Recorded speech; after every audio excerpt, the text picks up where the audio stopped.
Welcome back to the show. We now have our panel with us. We have John and Andrew, and we're going to discuss some hot topics for the MLB postseason and preview the NHL season. So let's start with the MLB postseason. Kansas City is looking hot. They're the third team in the MLB to start off the season with 7 straight postseason wins. So how about Andrew, you start us out? Well, this postseason's been really great. Speaking about the Royals, this team I thought was going to be eliminated in a wild card game against the Oakland Athletics, and then they came back from a 7-3 game and then won that series extra innings. They swept the Los Angeles Angels 3-0. The Angels were arguably one of the best teams in the MLB. Right now they're playing really well against the Orioles. I think they are the team to beat right now in these playoffs. I think they're destined to do great things. Very impressive. And then the NL, you have the Giants and Cardinals. It's been a back and forth series. I feel like it's definitely going to come down to which starting pitchers can carry their team. But it's been a very fun postseason. I'm very excited. And what are your thoughts? Yeah, I've definitely been a little more interested in the AL than the NL. I think the Royals versus the Orioles is such a good story. A bunch of the Royals don't have like a bunch of big names. They just have a solid team together. I know they lead the league in defense. They're the best defensive teams in the league in all of baseball, and I think they'll probably maybe pull off a sweep. That's exciting. So who are your picks? I think it's going to be Royals Giants in the World Series, and I really like this Royals team. I think Eric Hosmer is hitting well when they need him to. Their defense, like John said, is one of the best in the MLB, and that helps you win games. And the Giants, they have a solid team too, but this Royals team, Royals team since the beginning of these playoffs have just played in these tough games, winning these last-minute games, making these comebacks, and help them overall in the end of the year. So I really like the Royals. How many games would you say to gain that world title? I would have to go 6 or 7 because the Giants are still a very good team with Lincecum in their bullpen, a couple of key starters, Matt Cain, stuff like that. They definitely have some star pitchers. Sandoval is always good. Buster Posey is arguably one of the best catchers in the league right now, so they're still a solid team, but I say 6 or 7. And how about you? Do you agree with him? Nah, I think it's going to be an all-Missouri World Series, Kansas City against St. Louis. I personally like St. Louis, but I think Kansas City's just playing way too well right now. I think the pressure might get to them. It'll take them 6 games, but I think they'll pull off the World Series. It'll be interesting to see which one of you are right. It'll be quite a hot debate, and we'll see what happens. So now, should we discuss the NHL? All right. I think we should start out by talking about our home team, the Florida Panthers. It's been tough so far with only 3 games. They've experienced major attendance woes. On Monday night, they played the Ottawa Senators and only had 7,311 people in attendance. And this is just going to keep getting worse and worse if this team does not stop winning. So what are your thoughts on the Panthers, and what do you think they have to do to be successful this season? Well, they're a very young team. Everyone knows that. Some of the top prospects in the league. I think it's going to take them some time to just get used to the show, the big playing in packed. You said we only had 7,000 fans. I think it's going to take them some time. I think we'll slowly start winning games. We definitely have a chance to make the playoffs, I think, or keep in contention. We really got to show support. You don't really see any support in South Florida for the Panthers. Or with any of the sports. Yeah, so I think if fans go out show, I think the players will do their best to really put on a show for them. I agree. How do you feel? Speaking from what I saw from this Panthers team a couple of games ago against the Lightning, I really liked them. They were very physical against the Lightning. They were hitting guys. They played probably better 5-on-5 hockey than the Lightning did. They just ended with the loss because Lightning had 7 power plays, and Lightning had one of the best power plays. So after seeing that game, I thought the Panthers were going to have a good year. It's just, like John said, you got to have people support them, and then they're a young, inexperienced team, so you're going to go up through this up and downs. But I think this Panthers team, I don't know about making the playoffs this year because they're definitely young and inexperienced, but they can definitely make it to the middle of the pack of the Eastern Conference because Eastern Conference isn't the strongest The conference. Western Conference is definitely dominating. Yeah. And with the Panthers, regardless, this happens in big markets as well. Chicago Blackhawks, pre-Patrick Kane and Jonathan Toews, 2006, 2007, they experienced the second worst attendance in the league. So if that is happening in a major market of Chicago, it's going to happen with the Panthers. And now with Luongo and some of young stars like Huberdeau, Barkov, first-round pick Aaron Ekblad, we are going to see success from the Panthers. We just have to be patient with this new business model, the new owner, the new coach. I think we're going to see success in the coming years. So attendance woes, I don't think, will be a burden in South Florida for too much longer. So now let's talk about who do you think are going to be the teams dominating the Eastern and Western Conference, or some of the teams that are going to shock people in negative or maybe positive ways? All right, my two teams that I love are the Chicago Blackhawks and the Mighty Ducks of Anaheim. Yes. Those are probably two of my favorite teams. They're definitely two of the most experienced teams in the NHL. Chicago definitely, what you were saying with Patrick Kane, Jonathan Toews, like just a dominant team in general, Right. scoring, defensively. They're definitely the team, one of the teams to beat. And then Anaheim, they're back.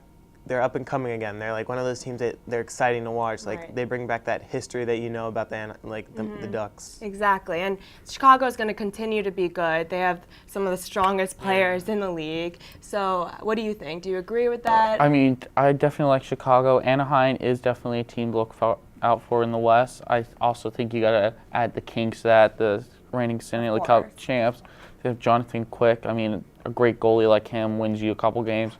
Drew Doughty is arguably one of the best defensive players in the league. I think he is the best And, defenseman in the league. and top to bottom, their 1-4 line is really good. I mean, Mike Carter, I believe, he's on their fourth line. In Philly, a couple years ago, he was the captain of the Flyers, so he Right. has experience. So they definitely have experience for the Kings. I think if right now, if I look at it, it's Chicago Blackhawks, Kings as 1 and 2. You can flip the order if you want as the teams to look out for the West. I think Dallas is a team that a lot of people are sleeping on. They have a And I don't solid think group. they should. With Tyler Seguin and Jamie Benn, that they're a dynamic duo, and they're bringing Yeah. so much excitement, so much points to that team. It's incredible what Dallas has the potential to do. Yeah, and then the Blues are always a solid team with TJ Oshie Yes. playing the way he's been playing. You can never forget about the Columbus Blue Jackets. I Yeah. mean, I think they're a team that like people are definitely sleeping on them. Like But last playoff season, Yeah. they were impressive. they woke up last year, and I think they're gonna have another dominant year. I like their coaching staff. I think they're they have a fan base that shows Florida like how to do it. Like they had a couple years that they struggled, and their fans Stood the way home. Yeah, and now look at them. I think we need to talk about the New York Rangers because, they were in the Stanley Cup Finals last year against the Los Angeles Kings.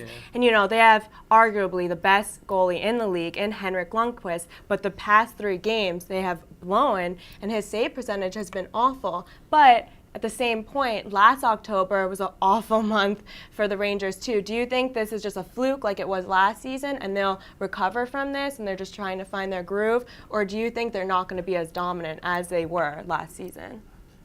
I don't know. Like I'm not a big Rangers fan, so I have mixed opinions about it. Biased. Yeah, so I mean, I think Lundqvist is definitely still one of the best goalies. His defense has really let him down this year.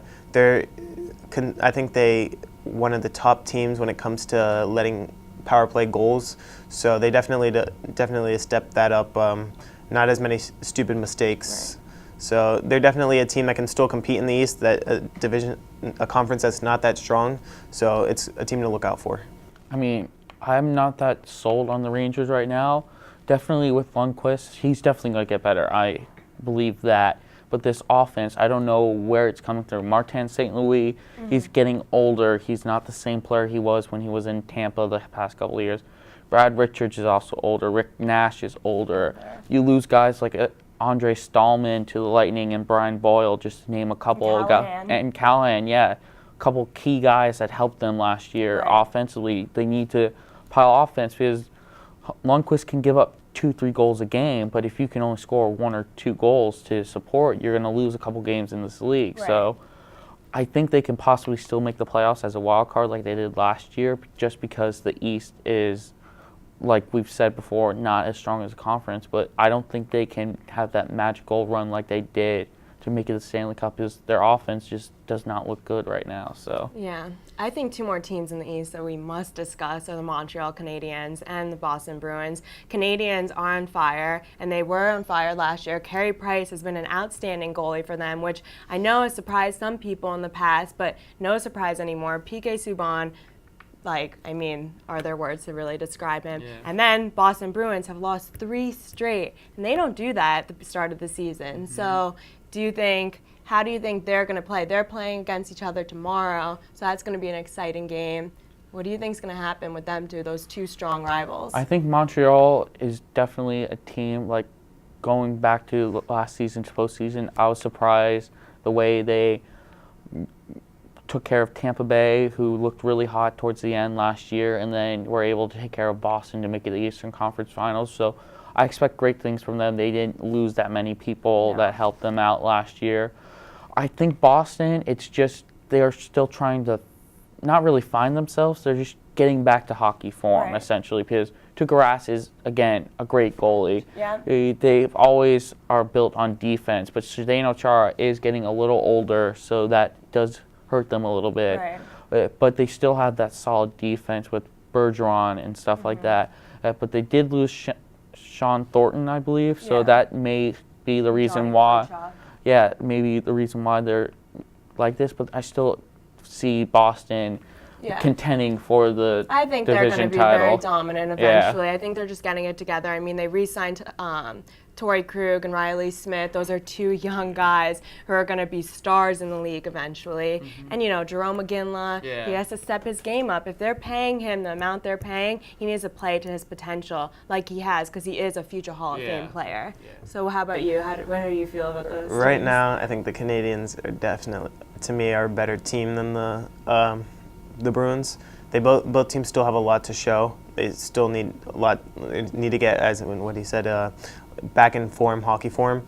But I think the Canadiens right now are the better team. I think they're going to beat the Bruins. I agree. I think they're going to come up on top. Yeah. And then to go back to a team that he said that I think people are under the radar, it seems like they're all young again, is the Tampa Bay Lightning. So it's a team that I know a lot of people down here like. It's a hometown team for a lot of these Boca Raton. And a lot of people are picking them to come up on top in the East. They have a strong goaltending now. Stamkos, they can have the potential. And now their offense seems to be on fire, which they struggled offensively in the playoffs last season. But I think they're going to show what they're made of, and their coach is great. So one thing I am worried about Tampa is, if you looked in the postseason last year, communication on defense was a big struggle. If you saw a couple Montreal games, they would leave guys wide open in front of the net for easy goals, and you can't do that when you're playing solid teams in the playoffs, so they need to work on defense. They still have some young guys on defense. Victor Hedman, Matt Carle are great defenders that can help build this team, but they just need to do it defensively, because their offense with Stamkos, Callahan, Tyler Johnson, Jonathan Duran, when he comes back, will be a great asset. They have guys that can score the puck. It's just making sure Ben Bishop doesn't face 30 to 40 shots every game. Exactly. I think it's going to be an exciting season, and then in the NHL with a lot of surprises, a lot of letdowns, but it's definitely going to be exciting. So thank you for joining us, and we'll catch you on the next Blue Wave Sports Show. See you later.